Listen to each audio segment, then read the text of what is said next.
الحمد لله رب العالمين والصلاة والسلام على نبينا محمد وعلى آله وأصحابه أجمعين اما بعد۔ جو لوگ قرآن کریم پر عمل کرتے ہیں، اس کے احکام کی پیروی کرتے ہیں اور اس میں جو راستہ بتایا گیا ہے مضبوطی کے ساتھ اسی پر گامزن ہیں، تو ان کے لیے بہت سارے فضائل قرآن و سنت میں بیان کیے گئے ہیں۔ ان میں سے کچھ کا تعلق دنیا سے ہے اور کچھ کا تعلق آخرت سے ہے۔ مثلا قرآن کریم پر عمل کرنا دنیا اور آخرت میں ہدایت کا سبب ہے۔ اللہ تعالیٰ فرماتا ہے الذین یستمعون القول فیتبعون احسنہ اولئک الذین ہداہم اللہ واولئک هم اولو الالباب۔ سورہ زمر کی 18 نمبر کی آیت، جس کا مطلب یہ ہے کہ جو لوگ بات کو غور سے سنتے ہیں پھر اس کی اچھی باتوں کی پیروی کرتے ہیں، یہی لوگ ہیں جن کو اللہ تعالیٰ نے ہدایت دی ہے اور یہی لوگ عقل والے۔ عبد الرحمن بن زید بن اسلم اپنے والد کے واسطے سے روایت کرتے ہیں کہ والذین اجتنبوا الطاغوت ان یعبدوها، جن لوگوں نے طاغوت کی پرستش سے گریز کیا۔ یہ زید بن عمر بن نفیل اور ابو ذر اور سلمان فارسی وغیرہ کے بارے میں نازل ہوئی ہے، اور صحیح یہ ہے کہ ان سب کے بارے میں ہے، دوسروں کے جو لوگوں کے بارے میں بھی ہے جن لوگوں نے بتوں کی پوجا سے گریز کیا اور رحمان کی عبادت کی طرف مائل ہوئے، انہی کے لیے دنیا اور آخرت میں خوشخبری ہے۔ پھر اللہ تعالیٰ نے فرمایا کہ فبشر عباد الذین یستمعون القول فیتبعون احسنہ، تو ان بندوں کو خوشخبری دے دیجیے جو بات کو اچھی طرح سنتے ہیں پھر ان میں اچھی باتوں کی پیروی کرتے ہیں، ان کو سمجھتے ہیں اور ان میں جو چیزیں پائی جاتی ہیں ان پر عمل کرتے ہیں۔ تو اللہ تعالیٰ فرماتا اولئک الذین ہداہم اللہ، یہی لوگ ہیں جن کو اللہ نے ہدایت دے دی ہے، یعنی جن کے اندر یہ صفات پائی جاتی ہیں وہ اللہ کی طرف سے دنیا اور آخرت میں ہدایت یافتہ ہیں۔ ابن عباس رضی اللہ تعالیٰ فرماتے ہیں کہ اللہ تعالیٰ نے قرآن پڑھنے والے اور اس پر عمل کرنے والے کو اس بات کی ضمانت دی ہے کہ وہ دنیا میں نہ تو گمراہ ہوگا اور نہ آخرت میں بدبختی اس کے سامنے آئے گی، اور فرمایا کہ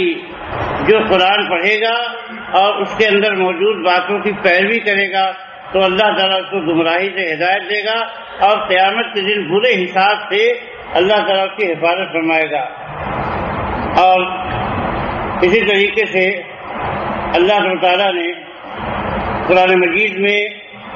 بندوں کو اس بات کا حکم دیا ہے کہ وہ اللہ تعالیٰ کی طرف سے جو وحی ہے اسی پر عمل کریں۔ فرمایا کہ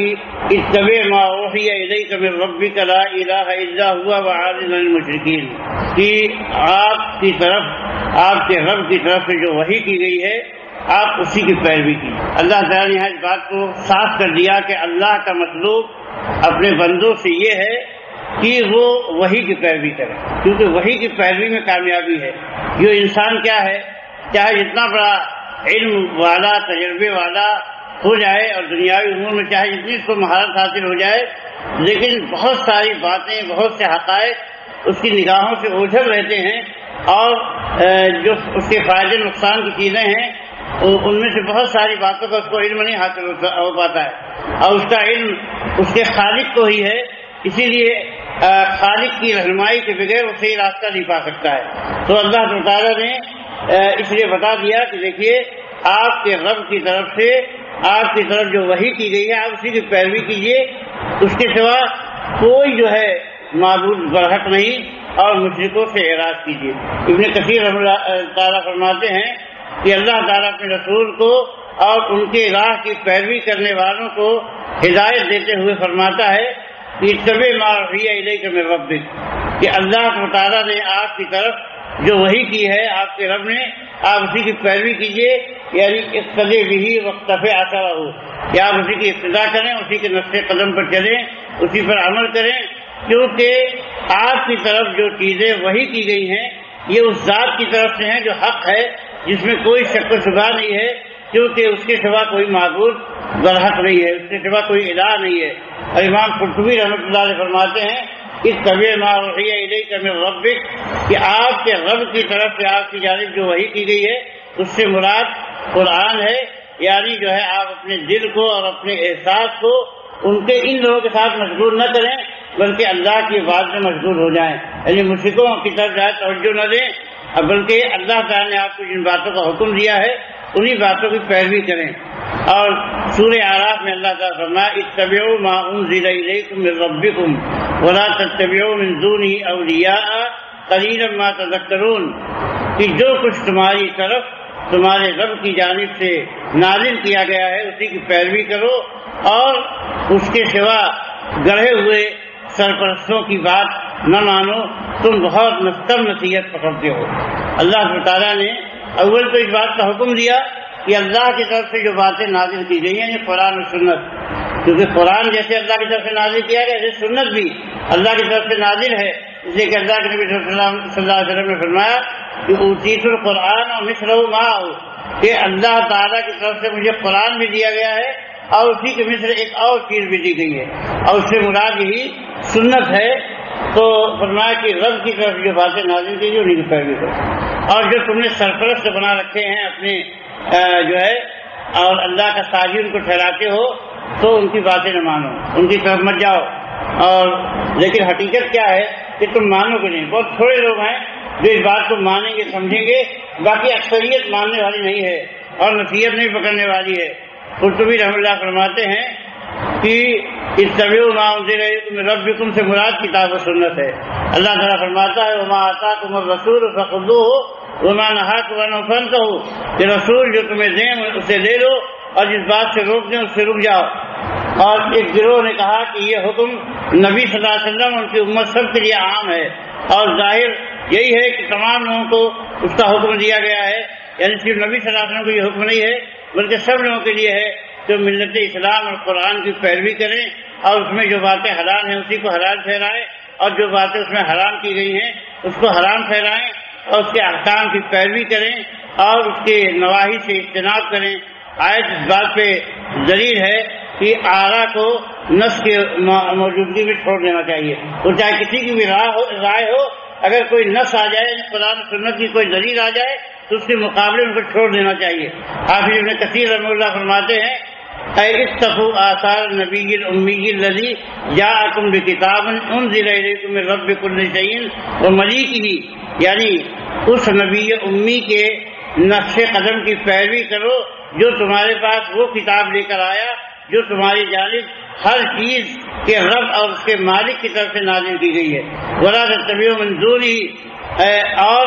اس کے علاوہ کی پیروی نہ کرو، یعنی رسول جو کچھ لے کر آئے ہیں اسے چھوڑ کر دوسری چیز کی طرف مت جاؤ، کیونکہ اس طرح تم اللہ کے حکم سے انحراف کر کے دوسرے کے حکم کی طرف چلے جاؤ گے۔ اسی طرح اللہ تعالیٰ نے سورہ یونس میں فرمایا کہ واتبع ما یوحی الیک واصبر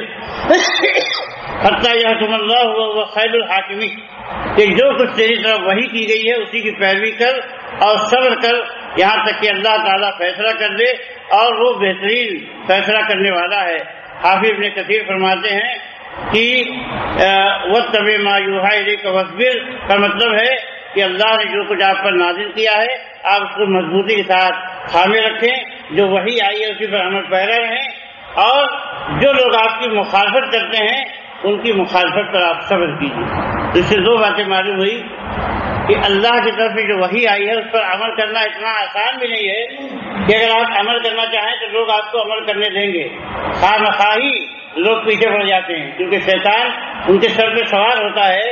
اور قرآن و سنت کے ماننے والوں کے خلاف ان کے دلوں میں نفرت پیدا کرتا رہتا ہے اور ان کو وقلاتا اور اکساتا رہتا ہے۔ اس لیے آپ قرآن و سنت پر چلنا چاہیں گے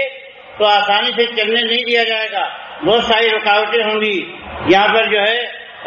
باپ دادا کا مسئلہ کاڑے آئے گا، بہت سارے پیر پگاڑے اور مولوی ملا جو پروہت پنڈت اور جو ہے پادری اور پوپ ہوں گے، یہ ساری رکاوٹیں بنیں گے۔ سماج معاشرے کی رسومات اور عادتیں ہیں، قبائلی عادات ہیں، مختلف قسم کی چیزیں ہیں جو انسان کے لیے رکاوٹ بن جاتی ہیں اور قرآن و سنت پہ عمل کرنا آسان نہیں ہوتا ہے۔ اسی لیے اللہ تعالیٰ فرمایا کہ مخالفت کرنے والوں کی مخالفت کی پرواہ نہ کرنا، صبر کرتے رہنا اور ڈٹے رہنا اس حکم پر جو اللہ کی طرف سے آپ کی طرف نازل کیا گیا ہے، یہاں تک کہ اللہ تعالیٰ فیصلہ کر دے، یعنی آپ کے درمیان ان کے درمیان یہ کھل جائے کہ کون حق پر تھا کون باطل پر تھا، کہ اللہ تعالیٰ بہترین فیصلہ کرنے والا ہے اپنے عدل اور حکمت سے،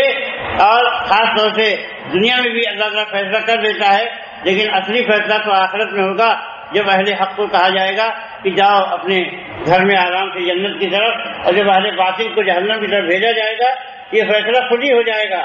ایسے ہی دوسری بھی بہت سی آیات اللہ تعالیٰ نے قرآن پاک میں بیان فرمائی ہیں، اور جس کا حاصل یہی ہے کہ اللہ تعالیٰ کی نافرمانی سے گریز کیا جائے اور قرآن و سنت کی باتوں پر عمل کیا جائے، اسی پر عمل کرنے میں کامیابی ہے اور کامرانی ہے۔ اللہ تعالیٰ ہمیں کتاب و سنت کے احکامات پر عمل کرنے کی توفیق عطا فرمائے۔ جب تک ہم دنیا میں جئیں ایمان پہ، تقویٰ پہ، اللہ کے رسول کی محبت پر جئیں، جب ہمارا خاتمہ ہو تو ایمان پہ خاتمہ ہو، اللہ کے رسول کی محبت پہ خاتمہ ہو۔ قول ھذا واستغفر اللہ لی ولکم ولسائر المسلمین من کل ذنب وصلی اللہ تعالی علی نبینا محمد۔